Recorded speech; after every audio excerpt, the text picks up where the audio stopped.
Good morning. This is our daily tarot. I am breaking out my cards today. I got my prototype cards yesterday, and I'm so excited to actually have them in my hands. It's really interesting because they're so slippery and new, and my tarot deck has been pretty much beaten up because the lamination has been stripped off over the course of the last 2 years from doing these daily readings. So I'm really excited to have these in my hands. They came in yesterday. And just to let you guys know, give you a kind of sneak peek of them, I did frame them with like a black frame so they'd stand out a little differently than the regular Rider-Waite tarot deck. And then for the back of the cards, I actually decided to design them in a format that would honor my granddad, because if you don't know, my granddad actually read cards, and I didn't realize this until I had drawn my first tarot deck. And he passed away when I was around the age of 10. So I never really got to know him very well. He was always traveling around a lot, and he just visited us a couple of times. But when I was out visiting my family back when my mom was sick in 2008, and I hadn't drawn this deck yet, I had just drawn the Rider-Waite deck, my uncle shared with me that my grandfather read cards and that he read them through a playing card deck. So in honor of my granddad, I decided to make the back of my deck look like a playing card deck to honor him and what he has passed down to me without me even knowing it. So voila, I'm so excited. I'm gonna have decks available for sale, like just to be able to be shipped probably at the end of May. But if you would like to pre-order one, then you can do so, and you can reach out to me and I will show you how you can go ahead and do that. I'm wanting to have the big set of like 50 decks by May so that I can take them to festivals and fairs that I'll be teaching at, different events. And then I also want to have them available for when I offer tarot workshops, for people to learn the tarot system as well. So feel free to reach out to me if you are interested in pre-purchasing a deck. Now for today, we actually have 5 cards for our reading for today. Our opening card is the 9 of Pentacles. So we're starting to see some kind of project or something that we've put a lot of energy and effort to come to completion. And so we're reaching this, it's like if you were climbing a mountain and you've been climbing a mountain for like weeks or months at a time, it's like reaching that final ridge, and getting a sense of rest and relaxation from all that you've accomplished. But it doesn't mean that your work is done there. It's just the first step towards that goal. But it is hinting to this energy of an increasing gain, an increasing value, because this is a pretty positive card here. The challenge that we have for today is the Page of Cups. Now, Page of Cups is an energy of reflection and what we are looking at in our lives that we need to kind of bring up to another level. This card is associated with Pisces, and as I've mentioned over the course of the last couple of weeks, we are currently right now in a once-in-a-lifetime transit of Neptune and Jupiter in Pisces. And that's because next year, when Jupiter crosses Neptune, they'll be in a completely different sign. And that is poignant because Pisces is the sign that governs over Jupiter and Neptune. And so having both of these planets together is a really intense and big energy. And at the same time, consider that Jupiter has an orbit of 12 years and Neptune has an orbit of around 165 years. So the next time Jupiter comes around, it's going to be in a different sign, and Neptune will be in a different sign. So we won't experience this specific transit at any other point in our lives. And so it is highlighting a lot of, illusions and dreamy kind of space out there in the world. And a lot of things are being revealed. And especially right now, because we are stepping into this full moon, and the full moon is on the opposite side. It's actually reflecting back to where these planets are. So it is of no surprise to me if over the next couple of days, some things are revealed to us and some things really come to a climatic point. Now, in our own personal lives, this can also be reflective of our own leveling up in our nature.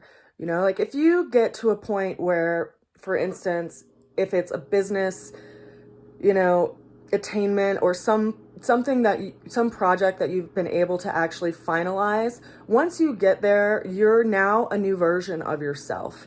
It's like you have to dissolve that part of you that gets in the way of you becoming what you were called to become. And so, for instance, if, you know, if we look back at our lives, we can see that there are maybe points where we had trepidation to go into a situation. And then perhaps the chaos of life itself forced us to maneuver around it. So the next time we were faced with that situation, we actually had a different sense of preparedness in going into that. So this is speaking to like this doorway that we are going through right now. And when we pass through that doorway, we will be another version of ourselves. And by another version of ourselves, I mean, it's as if we have dissolved the lower nature of ourselves, or dissolved the shell of the seed, so that we can actually grow into a new higher level of ourselves. Because Pisces is this energy of dissolving something for something new to be born. And so it's bringing our attention to that as our challenge today is, what is it in our own nature that we need to let go of for us to put our energy and effort towards that which we want to grow. And it is like a doorway that we're passing through, much like, you know, a child or something that we've grown that we're bringing into the world. Now, to follow up on that challenge card, we have the Queen of Cups as the way that we're going to get through the challenge, which, you know, is another energy of this active emotion and mothering sense. So if we bring something out into the world, it's not like once it's out in the world, it's on its own, right? We have to actually continue to take care of it and nurture it and give it our energy and our effort. And so this is calling our attention to that. If there's something that you're reflecting on, how can you take it a step further? How can you actually give something to that which you are seeing? Now, the ultimate outcome that we have for today showed up as two different cards. We have the Four of Cups and we have the Two of Wands. We have a lot of water energy today, quite honestly, which again, doesn't surprise me based on the transit in Pisces. We're working with a lot of our emotional nature and looking at how we can engage ourselves to show up in life in a new way. Now, this Four of Cups is this energy of something new coming in, like a new project or a new possibility, because we are sitting with our Three Cups in front of us, and this new one is coming in from the outer realm or from the outside source, you know? So we're contemplating emotional matters. We're contemplating what's actually where we want to put our emotional energy in life. And it's paired up with this Two of Wands, which is pretty interesting too, because this is this duality energy of, you know, feeling really called to go out and do something new, the call of the wild, right? Like we have our wand and we want to climb up that next mountain, but there's something that we still have to take care of that's bolted right beside us. So what is it that we still need to resolve before we go into some new experience? And the Four of Cups brings us back to this sense of, you know, oftentimes in our culture, we're like trained or conditioned to think that happiness is going to be from something else that comes into our lives. It's going to be an external thing. But this is reminding us that happiness ultimately has to come from within. And so if we are going to be like leaving our comfortable surroundings to go out and do something new, is it pulling us away from something that we really need to take care of? And ultimately, that comes down to how we feel about a situation. So consider that everything that you've been putting forward in this effort to get to this point is bringing you to the next point. And ultimately we have to decide where we're going to put our energy and effort. And if there's something that's calling to be done and taken care of, we really have to take care of that thing before we can move on to the next adventure, you know? One thing that I do want to point out though, and it's you know, it's something that I've reflected on a lot in my life, that I'm always doing a lot of different things. And sometimes it can be something we overlook to see what we've actually accomplished and what we've actually been able to attain. And so we're just on to the next thing, right? It's like, okay, I have this list of 10 things I need to do.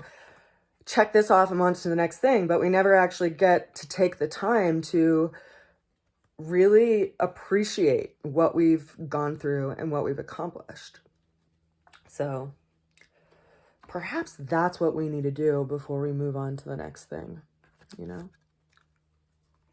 is actually give gratitude for where we've put our will in our life.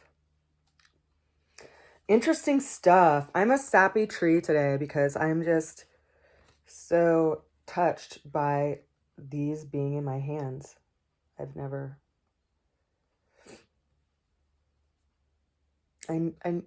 really thought I'd have them printed, but here they are. So we can all accomplish great things.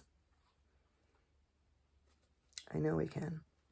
And I send you a good wish to do that wherever your heart feels called. Keep watering that seed so you can see what grows from it. I send you so much love and a good wish to get through today and to get through the weekend if I don't see you for the rest of the weekend. And if not, I will see you again tomorrow. Bye for now. Mwah.